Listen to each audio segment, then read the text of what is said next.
Dear students, प्रिय विद्यार्थियों, आपका हमारे YouTube चैनल पर हार्दिक स्वागत है एवं अभिनंदन। जैसा कि आपको पता है कि मैं क्लास 10th की मैथ जो चैप्टर नंबर 4 द्विघात समीकरण हमारा चल रहा है। हमने 3 चैप्टर कंप्लीट किया था। उससे पहले हमने बहुपद पढ़ा था सेकंड चैप्टर में। बहुपद में हमने पढ़ा था एक घात का बहुपद, द्विघात का बहुपद, त्रिघात बहुपद। इसमें द्विघात समीकरण बहुपद को क्या कर देते हैं, जीरो के बराबर करने पर क्या बन जाता है, समीकरण बन जाता है। और द्विघात समीकरण दो घात समीकरण द्विघात समीकरण बन जाएगा, रैखिक समीकरण बन जाएगा। तो माना एक हम आज पढ़ेंगे द्विघात समीकरण के बारे में कि द्विघात समीकरण क्या होता है। द्विघात समीकरण बहुत ही बेसिक से पढ़ेंगे, जैसे कि हर चैप्टर हमने बेसिक से पढ़ा। फर्स्ट चैप्टर जिसमें हमने पढ़ा था संख्याओं के बारे में पूरा बेसिक से लेकर, और प्रश्नावली करी थी हमने, प्रश्नावली के क्वेश्चंस किए थे। सेकंड भी पढ़ा, थर्ड भी पढ़ा। अब ऐसे ही द्विघात समीकरण फोर्थ चैप्टर आपका चालू हो गया, उसको भी हम बेसिक से ही करेंगे। और बेसिक की क्लास बहुत ही इम्पोर्टेंट होती है। अगर इसको नहीं लेंगे तो आपकी जिस प्रकार से नींव होती है मकान की, उसी प्रकार से बेसिक आपकी नींव होती है। बेसिक को ले लोगे तो आगे के जितने भी क्वेश्चन होंगे वही बहुत आसान हो जाएंगे। आज हम द्विघात समीकरण के बारे में पढ़ेंगे। द्विघात समीकरण माना एक A x square plus B x plus C एक बहुपद है। क्या है? बहुपद है। क्या है ये? एक बहुपद है। अतः इस बहुपद को शून्य का मतलब जीरो के तुल्य या बराबर रखने पर प्राप्त समीकरण A x square plus B x plus C is equal to zero. यहां पर आपको एक चीज ध्यान रखनी है, A not is equal to zero. यहां से एक का मान क्या नहीं होना चाहिए, जीरो नहीं होना चाहिए। यहां अगर आप जीरो रखोगे तो ये टर्म, ये जो पद है वो क्या हो जाएगा, समाप्त हो जाएगा। इसके बाद में ये रह जाएगा तो इसको कह देंगे रैखिक समीकरण। क्या कह देंगे इसको? रैखिक समीकरण। इसलिए ए का मान क्या नहीं होना चाहिए, यहां पर जीरो नहीं होना चाहिए। अतः यह एक द्विघात समीकरण है। अतः यह एक क्या है? द्विघात समीकरण है। द्विघात समीकरण है। अतः यह एक क्या है? द्विघात समीकरण है। तो जैसे कि हमने बहुपद में पढ़ा, उसको केवल क्या कर देंगे, शून्य के तुल्य कर देंगे, शून्य के बराबर कर देंगे, वही क्या बन जाता है, हमारा समीकरण बन जाता है। जैसे रेखिक बहुपद, उसको शून्य के तुल्य कर देंगे, रैखिक समीकरण बन जाएगा। जो हमने द्विचर रैखिक समीकरण के बारे में हमने बात करी थी पिछले चैप्टर में।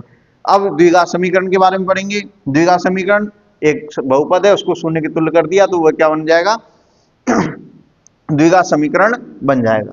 आगे हम अब आपके एग्जाम्पल की बात करते हैं। एग्जाम्पल नंबर फर्स्ट, आप अपनी बुक निकाल लें, नोटबुक निकाल लें। मैं एग्जाम्पल पढ़ूंगा, आप उसमें बुक में देखें, यहां से फिर मैं समझाऊं, उनको लिखते जाना। पहले एग्जाम्पल में आपको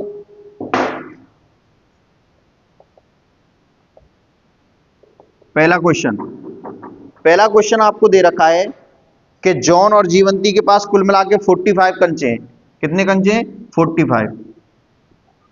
दोनों 5-5 कंचे खो देते हैं। अब उनके पास कंचों की संख्या का गुणनफल 124 है। हम जानना चाहेंगे कि आरंभ में उनके पास कितने कंचे थे। तो देखो, इसको या तो पहले x में और y में मान लो। आपको क्या करना पड़ेगा, फिर y का जो वो है चर, उसको x में कन्वर्ट करना पड़ेगा। तो आपको डबल मेहनत करनी पड़ेगी। इसलिए पहले क्या मान लेंगे, एक ही चर में इसको मान लेते हैं कि दोनों x का जो चर मान लेते हैं तो x में ही उसको क्या कर लेते हैं, दूसरे को भी मान लेते हैं। तो क्या कह रहा है, पहले माना जॉन के पास कंचों की संख्या, माना जॉन के पास कंचों की संख्या,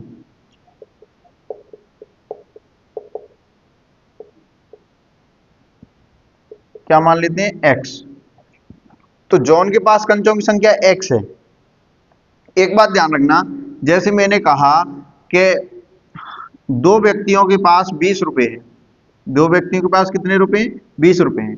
मैंने कहा एक व्यक्ति के पास 15 रुपए हैं, तो दूसरे के पास में कितने हो जाएंगे? तो आप कह दोगे सर 20 में से 15 घटा दो, 20 में से 15 गए तो कितने बच गए? 5, तो 5 रुपए रह गए।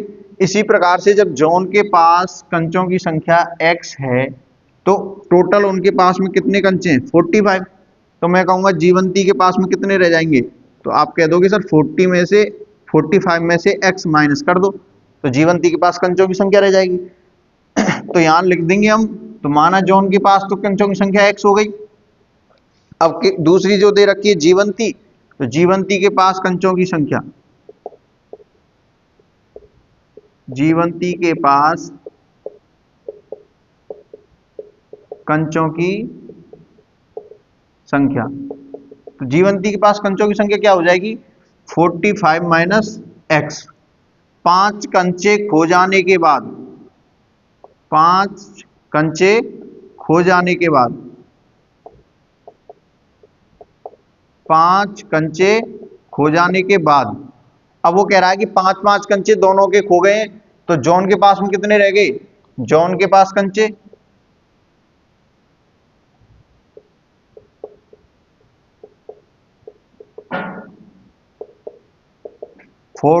x minus 5।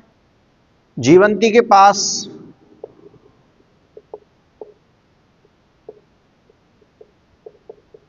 कंचे, तो जीवंती के पास जो कंचे हैं वो 40 में 45 माइनस एक्स से, इसमें से भी क्या निकाल देंगे हम? 5 कंचे निकाल देंगे, तो क्या रह गए इसके पास में? 40 माइनस एक्स कंचे इसके पास में रह गए। अब इन दोनों का गुणनफल प्रश्नानुसार, प्रश्नानुसार इन दोनों का जो गुणनफल हमको दे रखा है, क्या दे रखा है इन दोनों का गुणनफल? x माइनस 5 और 40 माइनस x, इन दोनों का गुणनफल आपको दे रखा है 142, वो 124, 124। इन दोनों का गुणनफल करेंगे तो x का 40 minus x minus 5 40 minus x, ये हो जाएगा 40x एक्स स्क्वायर,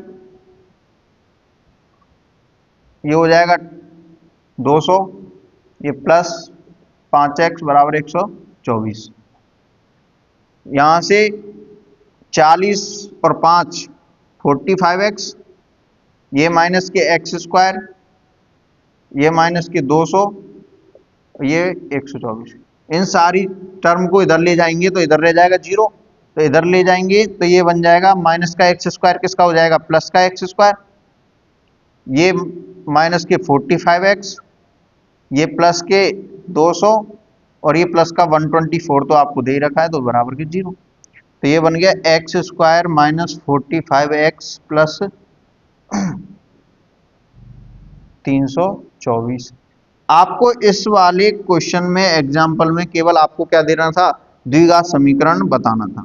क्या बताना था? द्विघात समीकरण बताना था। इसको सॉल्व हम अगले नेक्स्ट एक्सरसाइज में करेंगे। इसको सॉल्व करने की काफी विधियां होती हैं, गुणनखंड विधि के द्वारा भी इसको क्या कर सकते हैं? सॉल्व कर सकते हैं। इसको केवल यहां तक आपको क्या बनाना था? इसका द्विघात समीकरण बनाना था। इस प्रकार से हम इनका क्या बना देंगे? द्विघात समीकरण बना देंगे। आशा करता हूं ये आपको समझ में आया होगा। नेक्स्ट एग्जाम्पल की हम बात करते हैं। नेक्स्ट एग्जाम्पल आप अपनी बुक में देखें।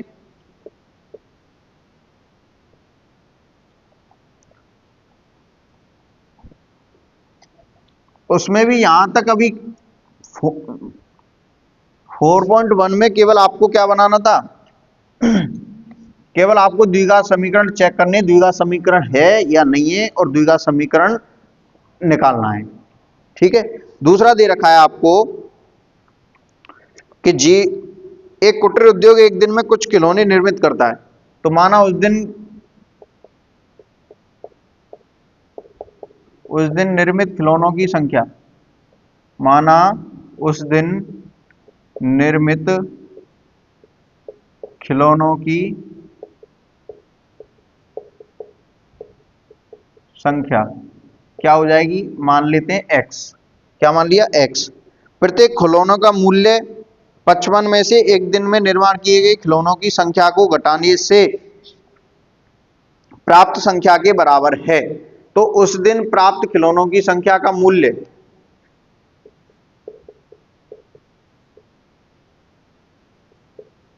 निर्मित खिलौनों की संख्या का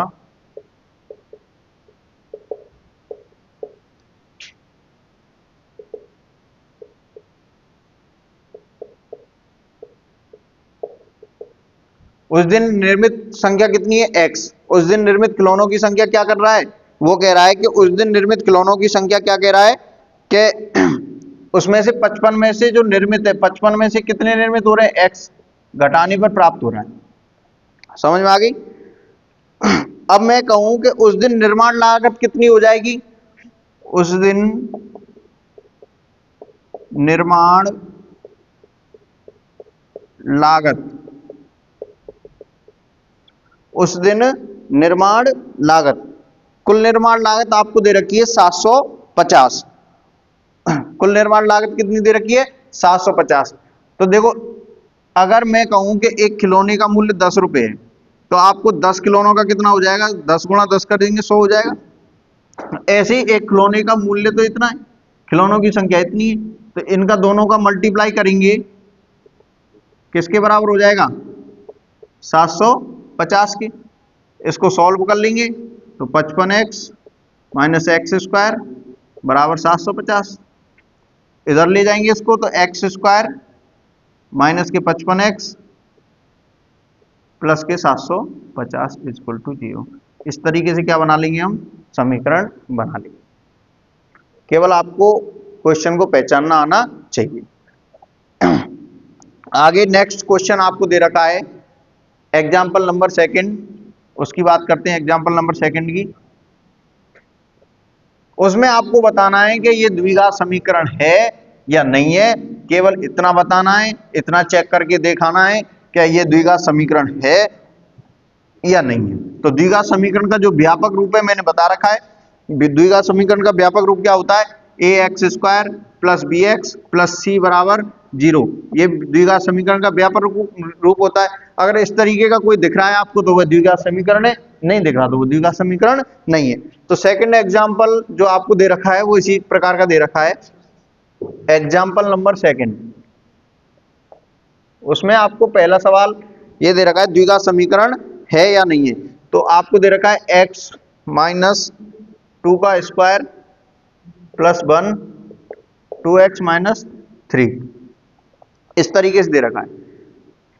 आपने एक फॉर्मूला पढ़ा होगा कि a माइनस बी का whole square, A square plus B square plus 2ab, ठीक है।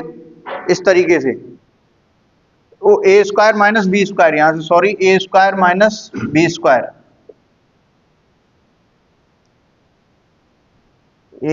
ए square minus 2ab plus B square, ठीक है। यहां से इसमें ए की जगह एक्स स्क्वायर माइनस 2 की जगह 2x multiply 2 plus B square 2 का स्क्वायर प्लस 1 बराबर 2x माइनस 3, इस तरीके से। अब एक्स स्क्वायर की तो एक्स स्क्वायर हो गया, 2 दूनी 4 प्लस 4 प्लस 1 बराबर 2x माइनस 3। तो x square minus 4x plus 5 बराबर 2x माइनस 3। अब x square minus 4x minus के 2x माइनस के 5 माइनस के 3, 4 में से 2 गए तो 2 बच गए,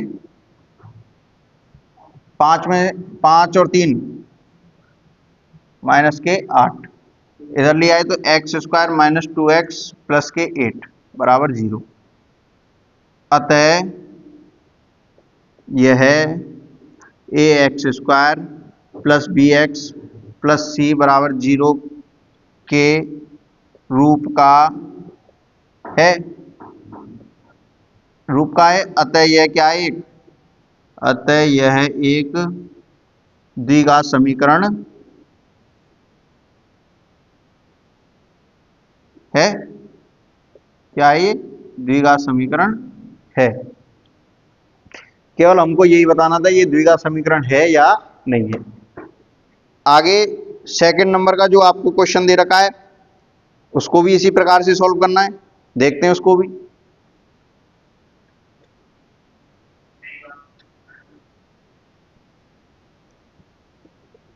उसको भी सॉल्व करके देखते हैं क्या वो द्विघात समीकरण है या नहीं है। सेकंड नंबर का जो क्वेश्चन दे रखा है आपको,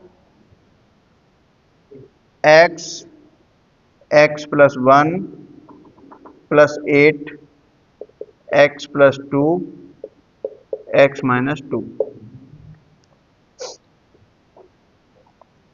यहां से आपको एक फॉर्मूला याद होगा, ए स्क्वायर माइनस बी स्क्वायर, एक ब्रैकेट में ए प्लस बी और एक ब्रैकेट में ए माइनस बी। तो यहां से हम सॉल्व करते हैं तो इसको एक्स स्क्वायर हो गया प्लस एक्स हो गया प्लस 8 हो गया, ये ए प्लस बी और ए माइनस बी का क्या बन जाएगा, ए स्क्वायर प्लस बी स्क्वायर, तो एक्स का स्क्वायर माइनस 2 का स्क्वायर, तो ये हो गया x square plus x plus 8 x square minus के 4। यहां से एक्स स्क्वायर तो एक्स स्क्वायर से कैंसिल हो गया, तो केवल क्या बच गया यहां से, एक्स प्लस 8 प्लस 4 बराबर 0, तो x प्लस 12। क्या यहां पर आपको द्विघात समीकरण दिखाई दे रहा है, अतः यह a x square plus B x plus c is equal to 0 के रूप का नहीं है, अतः यह द्विघात समीकरण नहीं है, अतः यह द्विघात समीकरण नहीं है।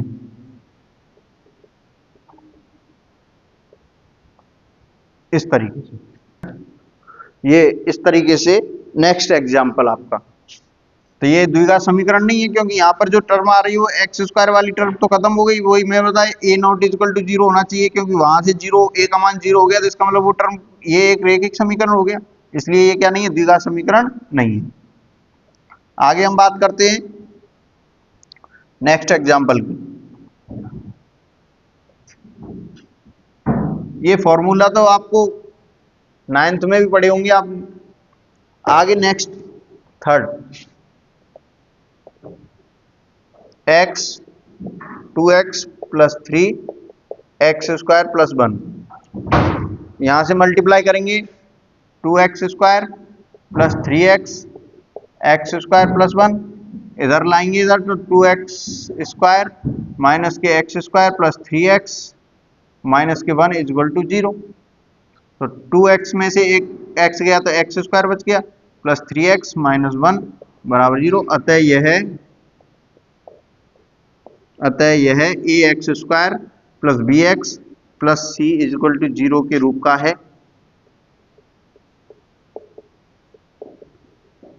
यह एक द्विघात समीकरण है, यह एक द्विघात समीकरण है, यह एक द्विघात समीकरण है। इसी तरीके से एक लास्ट फोर्थ एग्जांपल आपका,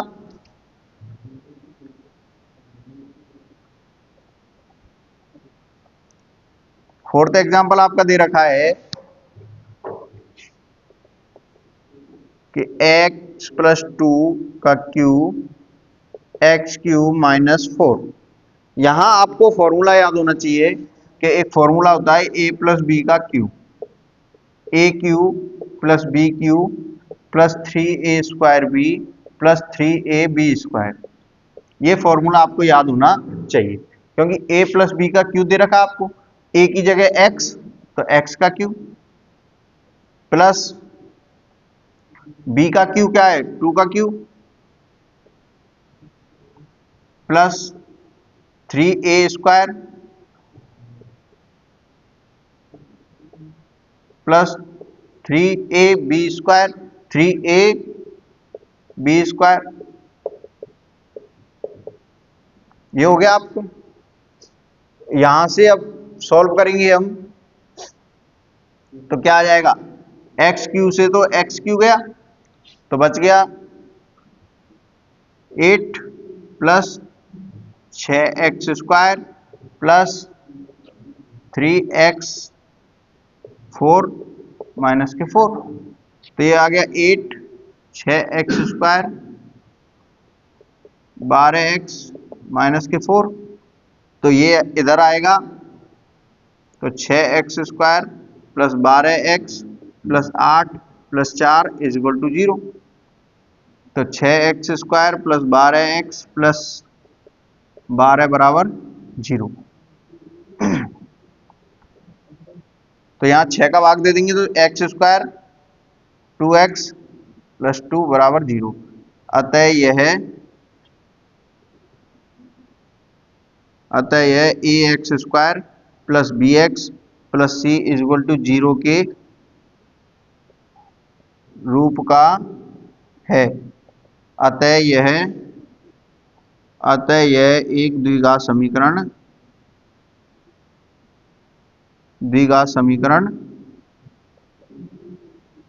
है। अतः यह एक द्विघात समीकरण है। इस तरीके से इन क्वेश्चंस को क्या करेंगे, सॉल्व करेंगे। तो आपका एग्जाम्पल नंबर 1, एग्जाम्पल नंबर 2 के आधार पर ही आपकी जो एक्सरसाइज 4.1 जो आपको दे रखी है कि जांच कीजिए क्या निम्न द्विघात समीकरण है। तो मैंने अभी 4 क्वेश्चंस आपको कराए कि निम्न द्विघात समीकरण है, अगर इस रूप का आ रहा है तो वह द्विघात समीकरण है, अगर नहीं आ रहा है तो वह द्विघात समीकरण नहीं है। तो 4.1 एक्सरसाइज जो आपको दे रखी है वो एग्जाम्पल नंबर 1 और एग्जाम्पल नंबर 2 के आधार पर ही दे रखी है। दूसरा क्वेश्चन जो एग्जाम्पल नंबर मैंने 1 कराया था उसके आधार पर जो क्वेश्चन दे रखे हैं वो सॉल्व करने हैं, और फर्स्ट जो दे रखा है वो मैंने अभी ये जो 4 एग्जाम्पल कराए उनके आधार पर करनी है। आपको हो जाते हैं बहुत अच्छी बात है, नहीं होते तो मैं नेक्स्ट क्लास में इनको सॉल्व करा दूंगा। जब तक आप इनको होमवर्क में 4.1 एक्सरसाइज करके लानी है, और क्वेश्चंस नहीं होते तो मैं कल आपको कराने की कोशिश करूंगा, समझाने की कोशिश करूंगा बहुत ही आसानी के साथ में। बहुत बहुत धन्यवाद, थैंक यू सो मच।